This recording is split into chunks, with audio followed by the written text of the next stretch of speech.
Noi mettiamo a disposizione i contatti che abbiamo avuto e che ci hanno cercato, non li abbiamo cercati noi, dove parlano di dosi da 12 milioni uno, 15 milioni l'altro. Penso che valgano la trattativa per un paese, non per una regione. Continua a giocare a carte scoperte Luca Zaia in quella che è la partita del momento, non solo in Italia, l'acquisizione dei vaccini sul mercato. Ribadisce il governatore che ci sono mediatori anche già noti alle strutture che stanno proponendo alla regione i vaccini autorizzati da EMA, ovvero Pfizer, Moderna e AstraZeneca, una partita delicatissima di cui sono a conoscenza le principali autorità in materia. Abbiamo prima scritto in tempi non sospetti ad AIFA. AIFA ci ha risposto che è bene che parliamo al commissario, scriveremo al commissario e già la lettera è già pronta.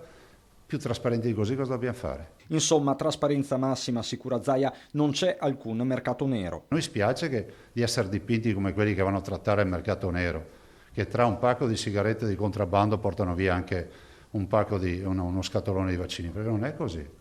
Anche per questo lo stesso presidente a rispedire al mittente le accuse di immoralità piovute sul Veneto per essersi mosso in maniera autonoma. Il riferimento va alle parole pronunciate in particolare da Andrea Crisanti. Allora siamo stati immorali anche con i respiratori.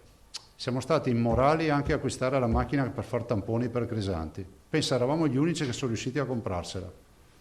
Ma pensa che immorali. Questo è il fronte dei vaccini caldissimo perché a premere sono le mutazioni del virus, quella inglese innanzitutto che in Veneto pesa per il 18% circa dei contagi. Anche per questo c'è una proroga alla didattica a distanza per le superiori. Il nostro intendimento è quello di sostenere l'apertura della scuola fino al 5 marzo al 50%. Ben altra storia pare di capire è quella degli impianti di risalita richiusi su ordinanza del ministro Speranza a ridosso del via concordato proprio con il CTS. È raccapricciante e imbarazzante vedere un'ordinanza per la chiusura delle piste da sci emanata 4 ore prima della possibilità di aprire le piste da sci. Una doccia gelata sulle aspettative di un intero comparto con i gatti delle nevi che avevano già fatto il loro dovere e gli alberghi rimessi in moto, tutti con l'obiettivo di salvare il salvabile. Penso agli alberghi che hanno tenuto il riscaldamento acceso perché i muri non li riscaldi in una notte.